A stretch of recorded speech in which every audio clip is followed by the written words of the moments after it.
Good afternoon, everyone, and welcome to Collegeville Connections, our series of online events presented by the Collegeville Institute.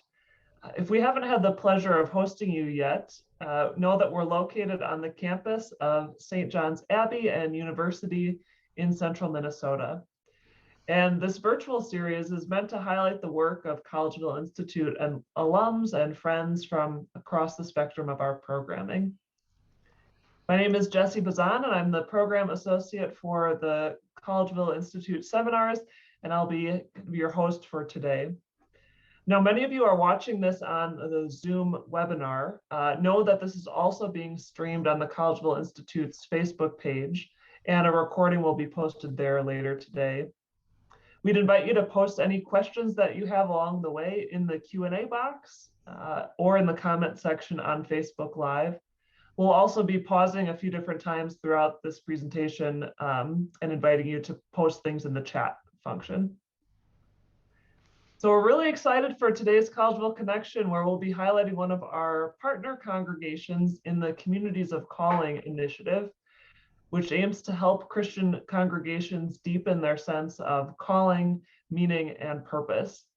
I'm so pleased to be joined today by my colleague, CCI Program Director Jane Patterson, and Pastor Chris Braudaway-Bauman of First Congregational United Church of Christ in Boulder, Colorado. Chris and her whole team have been so delightful to work with over the last few years. First Congregational is an active and discerning congregation. They're often trying new and creative initiatives to help deepen the spiritual lives of the folks in their community. And today you'll get a taste into one of those initiatives. Chris has served as the senior minister of First Congregational since 2016, and she's been a real wisdom figure in pastoral ministry for the last 30 plus years. So Chris, we're so pleased to have you with us today to be guiding us through this reflection of Pilgrim's calling through Advent. Thanks so much, Jessie. Thank you, Jane. It's really wonderful to be with you, and I'm really excited to share with you a practice that we started last year at our congregation, and it was so meaningful to us in some surprising ways that we decided to do it again. You know, for all of us, during this time, we've had to learn how to do everything in new ways. Everything that we do for learning, for worship, for mission, we've had to learn how to do them in new ways. There was something that Liz Miller, who's the pastor of the Edgewood UCC in Lansing, Michigan, said, one of the other partner congregations in the Communities of Calling project, that she said very early on in the pandemic that I've just held on to, and it's really helped kind of frame our vision, and that is that we have to do our ministry inside out. So all the things that we did on the inside of the church building during the pandemic, because it wasn't safe for us, it hasn't been safe for us to gather together, and we're still not, fully all together. We had to learn how to do them outside. So we did things like for Christmas, we decorated the outside of our building last year rather than the inside. We learned how to, we're a downtown church, so we don't have a lot of outside space. We do have a plaza, and so we learned we held prayer services out there. On Easter Sunday, we actually worked with the city, and we closed down the street in front of us and had worship outside on Easter Sunday morning, as well as, all the things that we've learned in technology, and doing a worship on YouTube. The other thing that one of the things that we did last Advent in particular is that a member of our church who lives just outside Boulder has a big field. It's a small farm, only Sunshine Farm, and they mentioned to us that they sometimes mow a labyrinthian path through a field, and would we like to use it and to offer it to church members? And of course we said yes. And then we thought, well, you know what, it would be really wonderful to put up prayer stations along this path.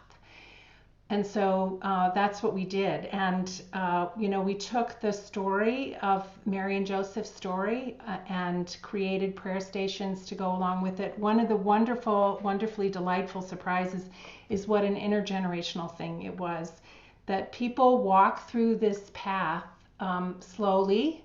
If they're adults, if they're kids, they run through it and they flop down in the hay at the end of the path. But they also, stop and look at the pictures, and all of the art that we've used are illustrations from children's books.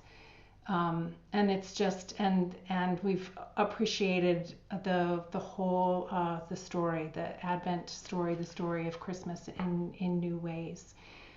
So we decided to do it again this year with a whole new set of prayer stations, new art, new poetry, new questions.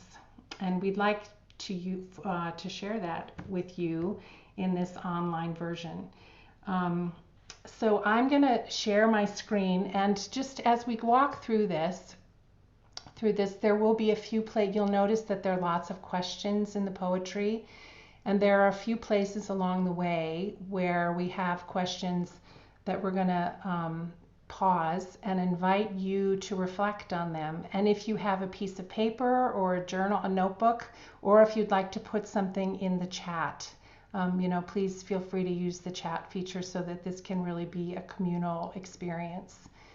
One of the things that we do at the Labyrinth is at the very end of it, we actually have a notebook that we invite people to write in and to leave love letters for others who are coming behind them, and to reflect on their experience, so that it's not just individuals or not just families walking through the Labyrinth, but indeed it is more of a communal experience. So if there's a way that we can offer that here, we'd like to, if you'd like to share with others. So, and then after that, we'll have some time for conversation, I hope. Anything else you want to add, Jessie or Jane, before we get started? That sounds great. Thanks, Chris. Clear, yes. Okay, let me figure out how to share the screen here. This is at the very end. It is. Actually, these are, and of course, there's an invitation there for you to step and become a part of the story yourself. And we invite folks to take a selfie of themselves with these beautiful angel wings that a member of our congregation, a member of our arts ministry made, and to send us their photo so that we can include it in an online worship service. I'm going to stop sharing because I need to figure out how to get back to the beginning. Good old-fashioned way. Okay, here we are at the very beginning. So just to give the poetry that you're about to hear, that we're about to read, is by Christine Rogers and by Anne Weems. And the illustrators there, the illustrations that you'll see, are from all of these children's books. And so we begin.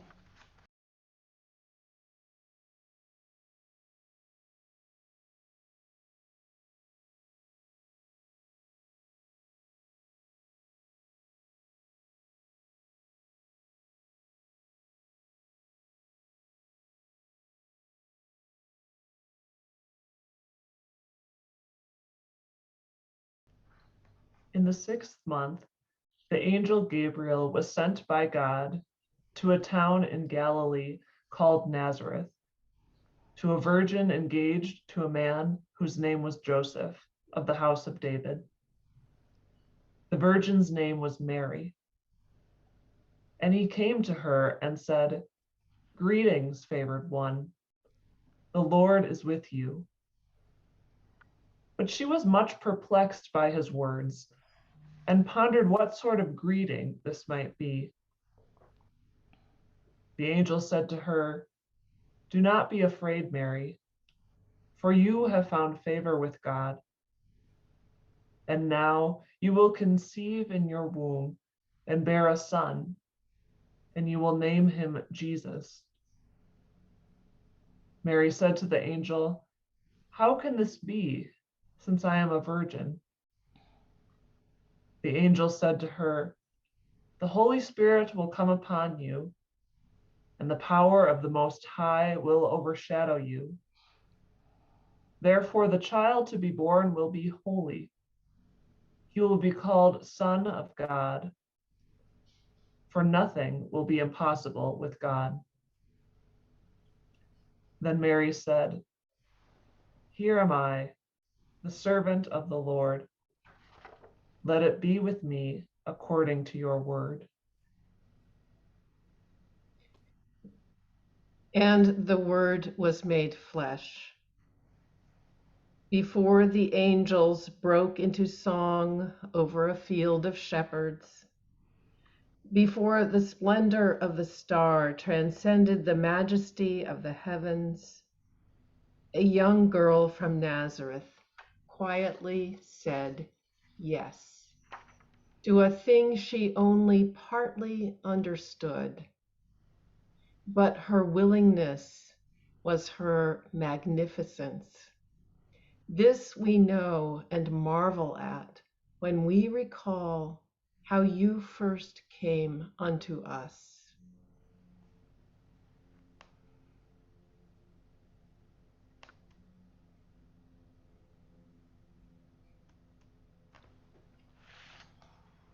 Are there things in your life that are waiting to be born, and all you need to do is say yes?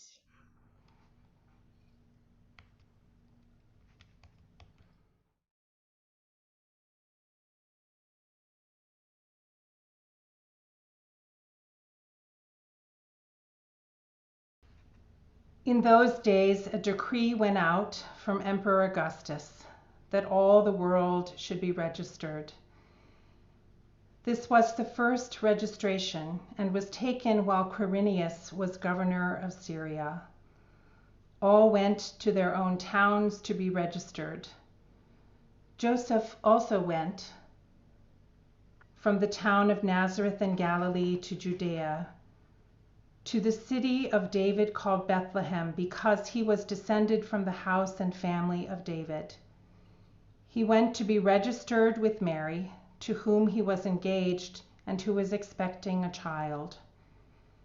And while they were there, the time came for her to deliver the child. And she gave birth to her first son and wrapped him in bands of cloth and laid him in a manger, because there was no place for them in the inn.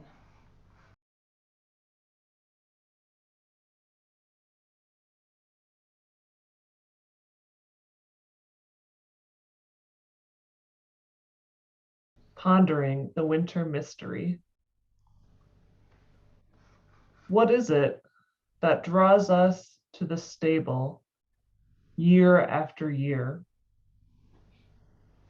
What are we searching for amidst the straw? Following the gentle, steady gaze of the animals. What do they see? What do they know that makes them simply choose to be near?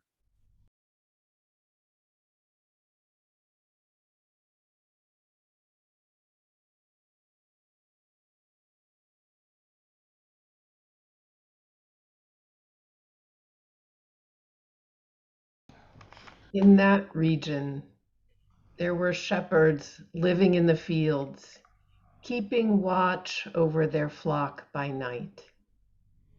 Then an angel of the Lord stood before them, and the glory of the Lord shone around them, and they were terrified. But the angel said to them, "Do not be afraid, for see, I am bringing you good news of great joy for all the people.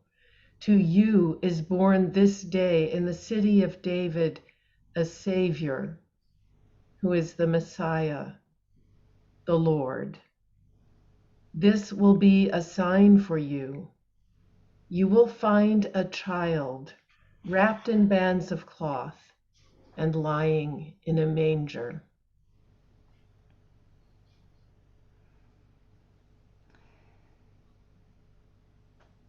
The angels are waiting. Everywhere in the world, with infinite patience, the angels wait breathless beside their great invitation. Will we open our hearts? Will we give birth to love? Will we answer yes?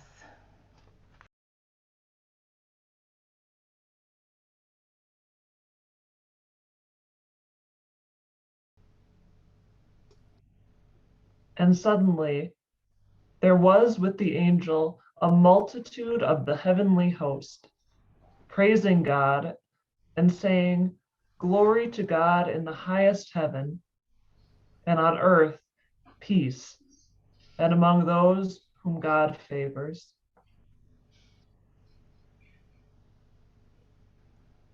This year, I wonder if God comes to the edge of heaven each Advent and flings the star into the December sky, laughing with joy as it lights the darkness of the earth. And the angels, hearing the laughter of God, begin to congregate in some celestial chamber to practice their alleluias. I wonder if there is some ordering of rank among the angels as they move into procession, the seraphim bumping the cherubim from top spot, the new inhabitants standing in the back until they get the knack of it. After all, treading air over a stable and enunciating at the same time can't be all that easy. Or is it everybody, that is, every soul, free to fly wherever the Spirit moves? Or do they even think about it? Perhaps when God calls, perhaps they just come, this multitude of heavenly hosts. Perhaps they come winging through the winds of time, full of expectancy, full of hope that this year, perhaps this year, perhaps the earth will fall to its knees in a whisper of peace.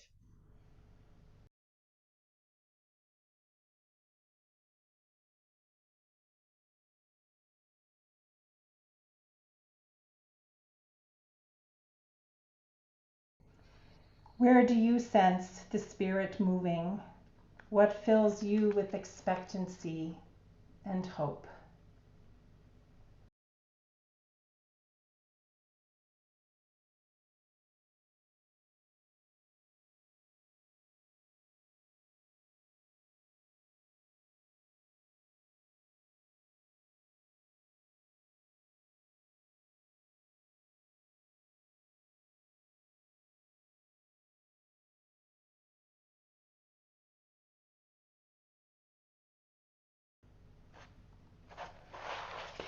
When the angels had left them and gone into heaven, the shepherds said to one another, "Let us go now to Bethlehem and see this thing that had taken place, which the Lord has made known to us." So they went with haste and found Mary and Joseph and the child lying in the manger.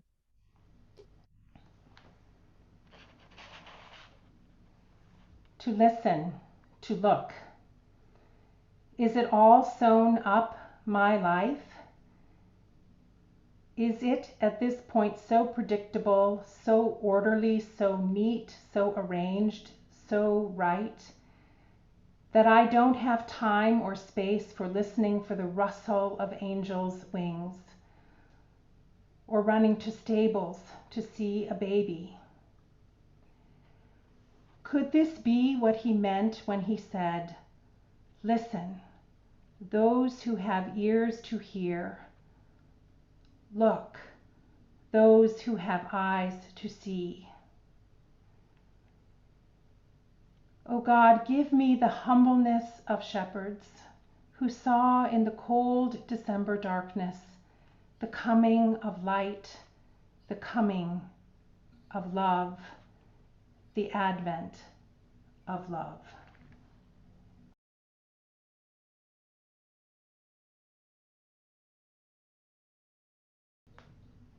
When the shepherds saw the child, they made known what had been told them about this child, and all who heard it were amazed at what the shepherds told them.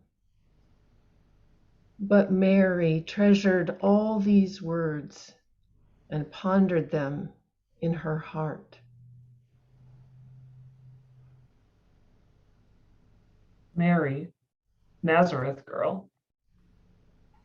Mary, Nazareth girl, what did you know of ethereal beings with messages from God? What did you know of men when you found yourself with child? What did you know of babies, you barely out of childhood yourself?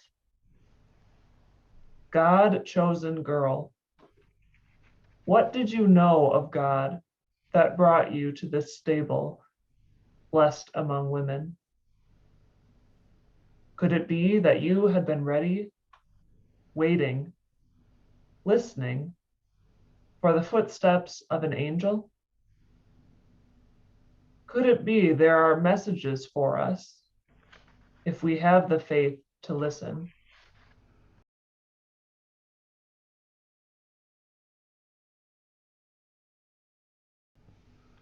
The mighty pilgrimage. It is time, once more, to set out taking the light of the one star as our only light, following in the footsteps of the shepherds who ran forward with such joy, the angel song still shimmering in the air, to kneel at the place where even kings fall prostrate, where gifts of gold shine no greater than any other gift. For the greatest gift is love.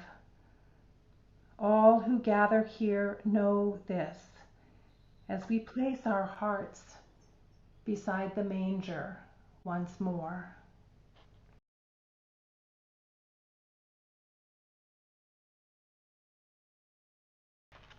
In the time of King Herod, after Jesus was born in Bethlehem of Judea, Magi from the east came to Jerusalem asking, "Where is the child who has been born King of the Jews?" After inquiring of the chief priests and scribes, Herod sent them to Bethlehem. The wise men set out, and there ahead of them went the star that they had seen at its rising. When they saw that the star had stopped, they were overwhelmed with joy. On entering the house, they saw the child with Mary his mother, and they knelt down and paid him homage. Then, opening their treasure chests, they offered him gifts of gold, frankincense, and myrrh. And having been warned in a dream not to return to Herod, they left for their own country by another road.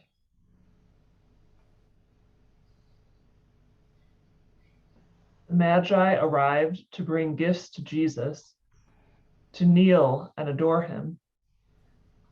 They departed as his protectors, not returning to Herod, but traveling home another way. Their gift was to protect, a greater gift than anything from their treasure chests. What gift do you bring? Take a moment to reflect on a gift you have to offer God's creation and community. How would you describe it in one word? Imagine yourself in a field next to a shed filled with hay. There is the hay in a manger bed.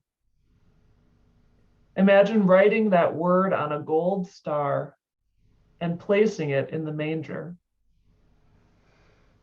When you're ready, we'd invite you to share that word in the chat.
Chris, thank you so much.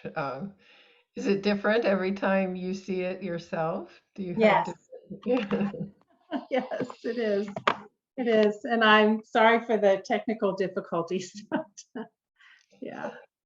I think it reached us with all of its Mm. beauty, and I feel as though you've taken us to a whole different space from just this ordinary day.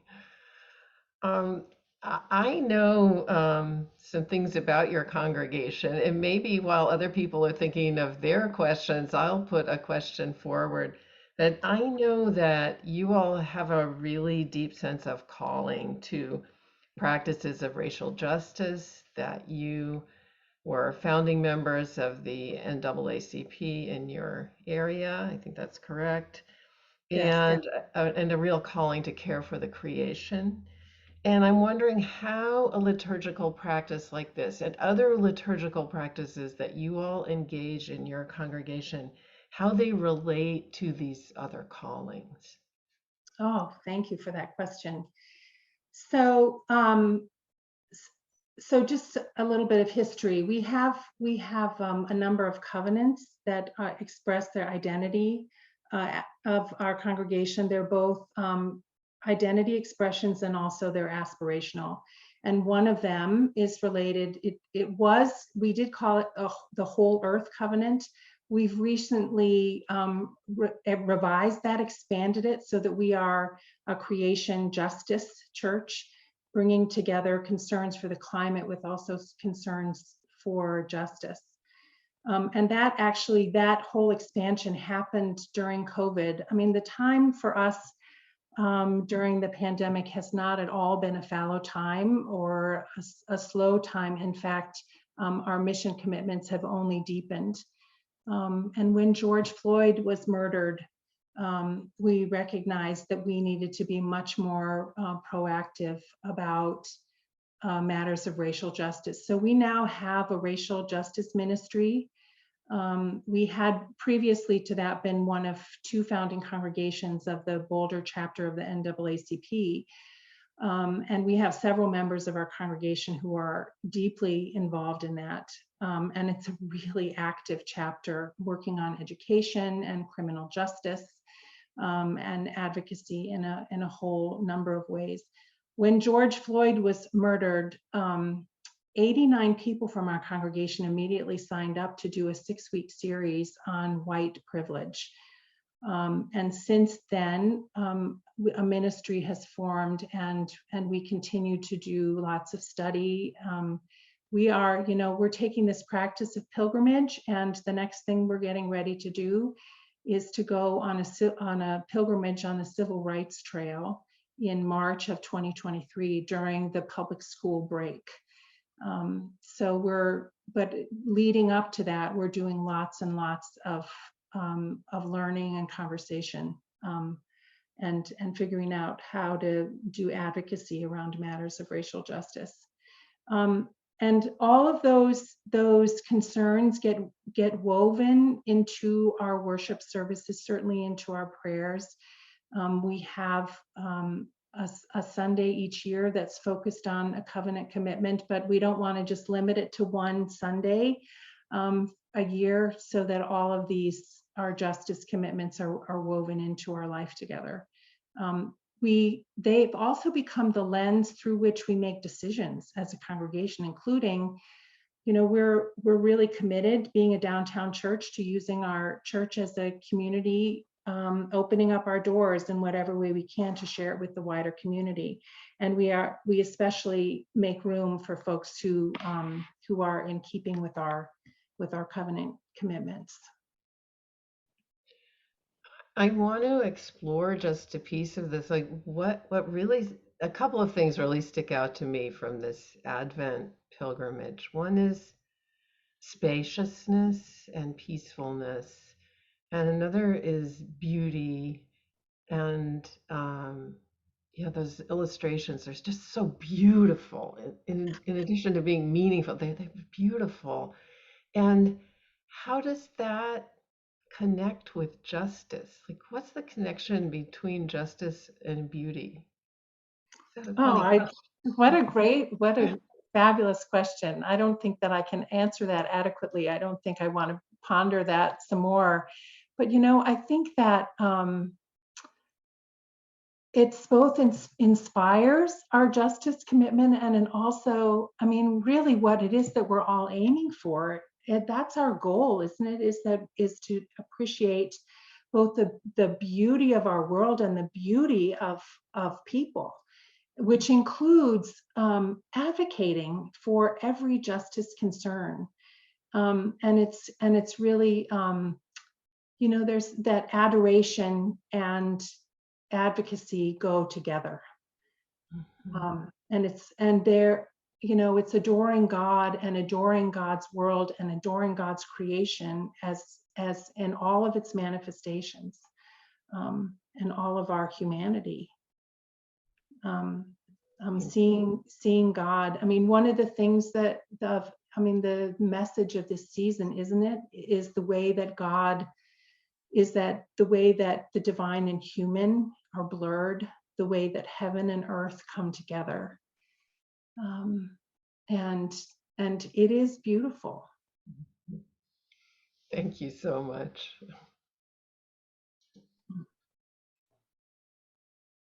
This would be a great time if anyone has any more practical questions for Chris or theological questions.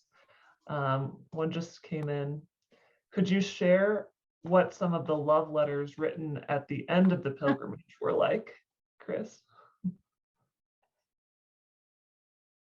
So we just opened the Advent Labyrinth, so there haven't been very many people who visited it this year yet. So I'd have to draw back and remember what it is that people wrote last year in the book that we left.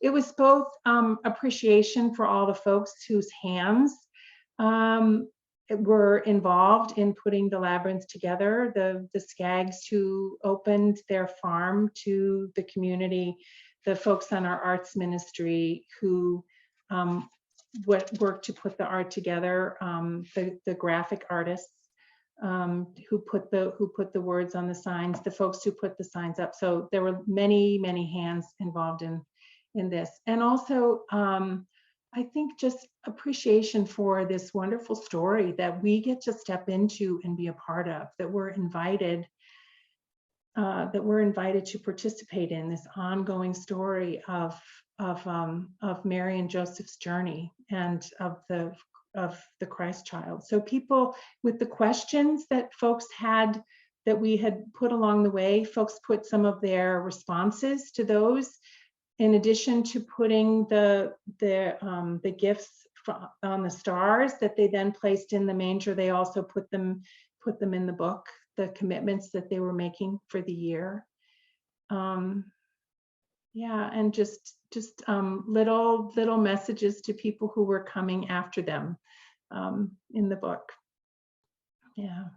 I love that. Oh, it's such a thoughtful ritual, and it's one that I could imagine. Obviously, this one is geared towards Advent, but I know that you all have been very thoughtful in how you've engaged the liturgical year overall in your callings as a congregation. And so maybe now could be a time to turn to this larger question of, how is the Christian liturgical year related to vocation and calling? Maybe if you could expand on how these vocational themes can come up in different liturgical seasons or cycles. Sure. So many years ago, someone mentioned to me that the liturgical year is really like the process of respiration, that for half of the year, we are breathing in all the story of Jesus, all the way from Advent, his birth, his life, his ministry, his dying and his rising. And then from Pentecost on, when the Spirit that we're breathing out in mission. And of course, the liturgical year, that cycle is going on all the time, but even the shape of the whole year is about a deep breath in to renew us, and a breath out of our calling. Another way to think of the liturgical year that I have found to be really helpful in the book, Living the Christian Year, and I actually don't remember the author's name, but that's the title of the book. He talks about that there are 3 cycles in the liturgical year: the cycle of light, the cycle of life, and the cycle of love. That the cycle of light is Advent, Christmas, Epiphany of life, it's Lent and Easter, and the cycle of love is the Pentecost, through the season after Pentecost. And if we think about the cycle of light, there are ways in which we are always living in Advent. We're always lamenting and longing for more light, lamenting the way that the fullness of God's presence eludes us still, even as we celebrate it and proclaim its good news. That we're waiting for the promises to come true, that we're always scanning the sky and the earth, looking for the signs of God among us. God is always asking us to say yes, like Mary, and that the longing for justice and for joy really is in many ways the permanent subtext of our lives.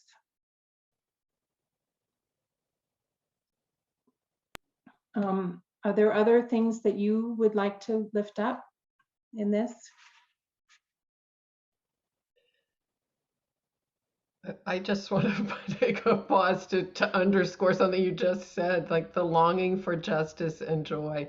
And it's several times when you've been speaking, I wish I could underline something or pause it. Thank you for that. Just to putting those together in this season. And I think COVID has been felt as such a drag on the spirit. And the people are very aware of problems that feel heavy, and to say justice and joy are this kind of twin longing, I think is really important for us now. So I just needed to pause and just make space for what you had said. I see Carol Younger has asked, has it been challenging to persuade people to take the time to make this particular Advent pilgrimage in a busy season? So would you say something about that? So one of the things that I was surprised by last year is that folks actually kept coming back to it. So I mean, I think it was both both getting to walk the labyrinth again, and some people went back 4 or 5 times to walk it over the course of the year and of the season rather.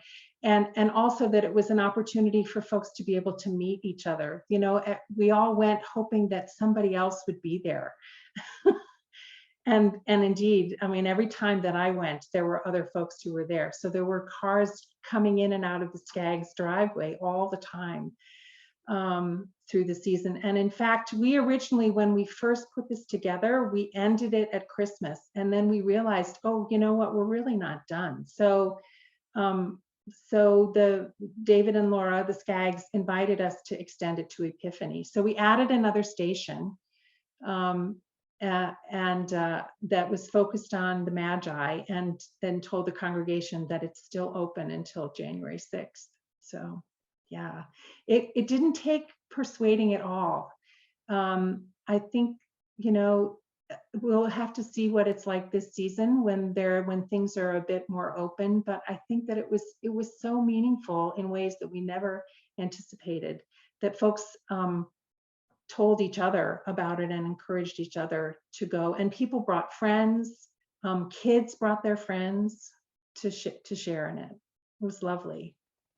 That's so beautiful, Chris. And I get the sense just from getting to know your congregation over the years that folks are really drawn into the arts in general. I mean, you have so many different opportunities for people to engage: visual arts and various kinds. And I'm wondering if you could speak a bit to how the arts have impacted or drawn out your congregation's communal calling. Well, we have a number of artists in our congregation, and also Boulder is a big arts community. And so our arts ministry, which was formed about 10 years ago, originally the primary thing that the arts ministry has done is that we have gallery space that is available to the community for artists to show, and we've over the years become a preferred space. And so every 2 months there would be a new art show, and it would begin with a reception, and we're connected to the wider community of artists in Boulder, so that they help us advertise whenever there is an opening. And actually, there have been times when people have come into to see the art, and they realize, oh, we're in a church. So we've been trying to make that more explicit as folks are coming in, that this is a church that's hosting this. The other thing that we've been just in the last 2 years just really exploring more fully is how do we bring arts into worship more? Both in, we have lots of, the paraments and all of the visual arts that are a part of our service.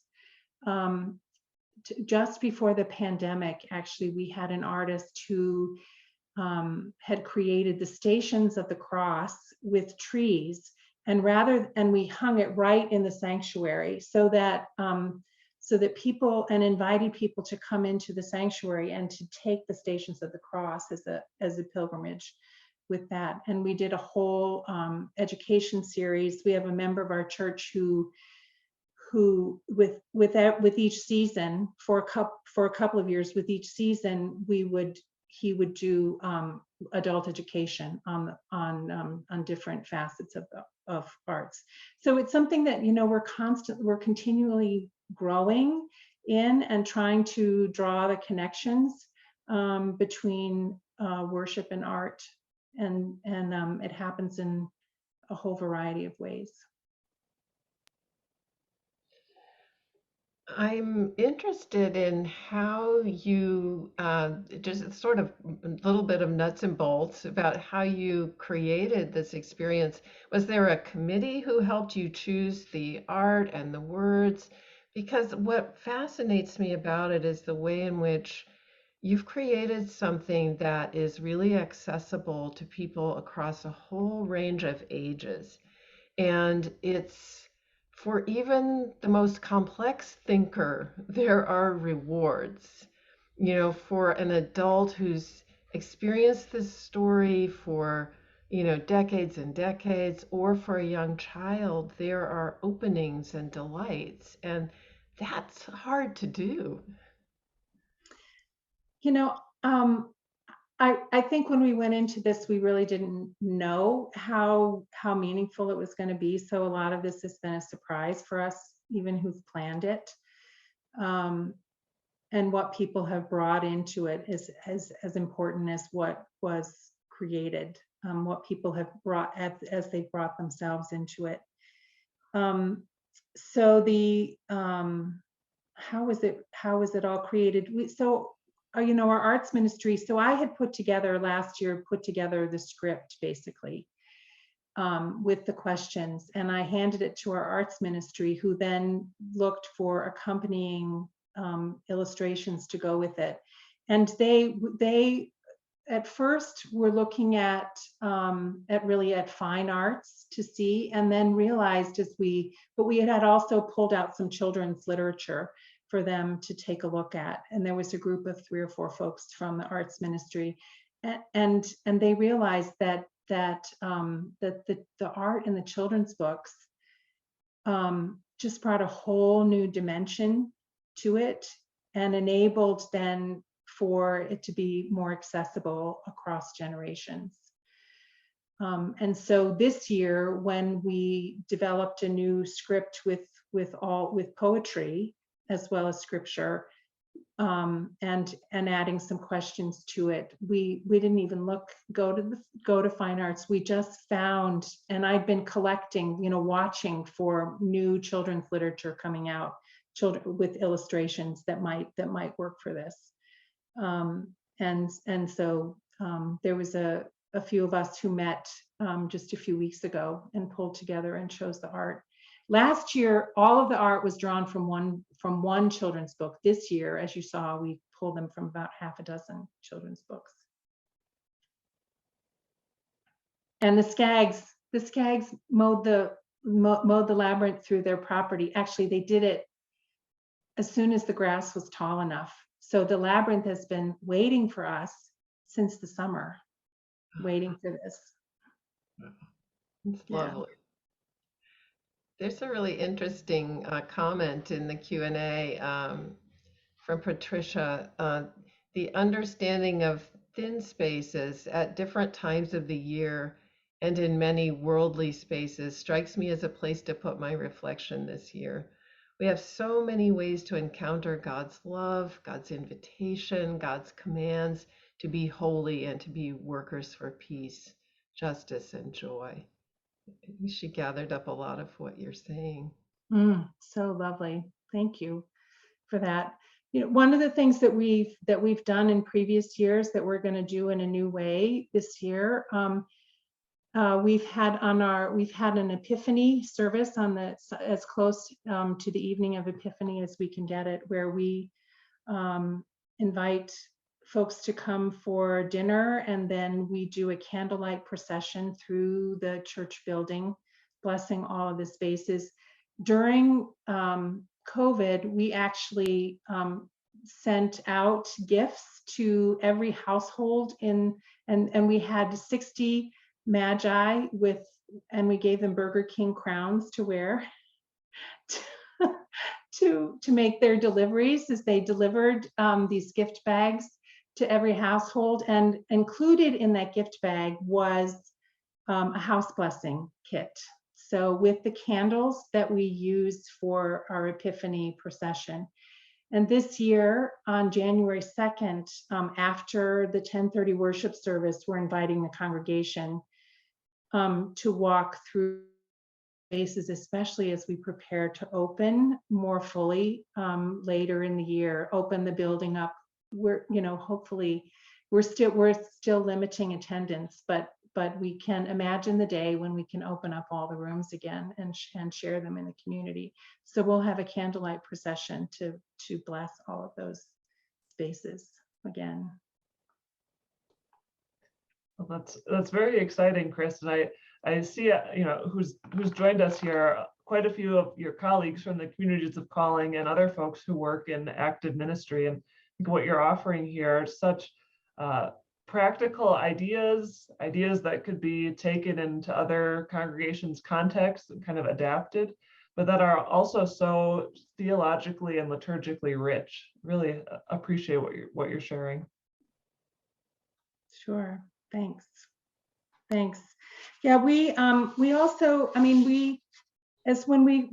it's been really fun actually to imagine prayer stations, because since we couldn't congregate to worship, how could we create experiences for each season when folks could come together, and it could still, and to making it a communal experience, is that people were sharing it by talking about it outside of worship and leaving notes for one another. But we had prayer stations during January. We put prayer stations in and then had people sign up to come and visit it. We did the same thing during Holy Week.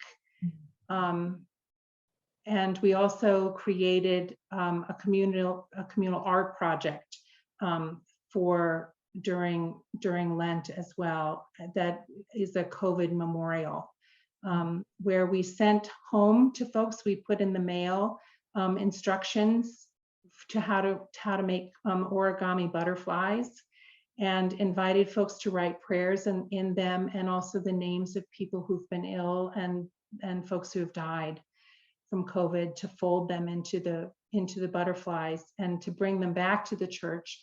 We strung them all together and put them in the sanctuary. There were thousands of butterflies that showed up, and so many butterflies that that we have a pulley system in our sanctuary, a rope and pulley system, so that there are butterflies that go all the way to the rafters. And that we had so many butterflies, they came all the way down to the pew cushions and all the way down to the floor, from the chancel to the floor. And so when the sanctuary, when we couldn't have people in there, it was filled with butterflies. And then when we opened up in June, we didn't take the butterflies down, we just trimmed them. And then they were set free, many of them, and they would drift down to the floor. We'd come into the sanctuary and find butterflies all over the floor. And we just very recently took them all down. The first butterflies that went up were from in honor and memory of the 10 Boulder neighbors who were shot and killed in the King Soopers grocery store in March. And then during Holy Week, in time for Easter, all of the other butterflies went up. Wow, just a powerful statement to show for both your congregation and your larger community. Yeah. And strings of those butterflies actually have now been given to the Museum of Boulder to place in their archives as a memorial during COVID. Beautiful, beautiful. Well, Chris, we're coming to the top of the hour. Any final comments from you or from Jane before we close out? Thank you for this opportunity. Yeah. Thank you for this space of thoughtful reflection. Absolutely. Oh yeah. Thank you, Chris. We're so grateful to you. You're getting some kudos in the chat here. Grateful for your wisdom, your insights, and this great Advent reflection as we kick off this great liturgical season. And thanks to all of you for joining and sharing.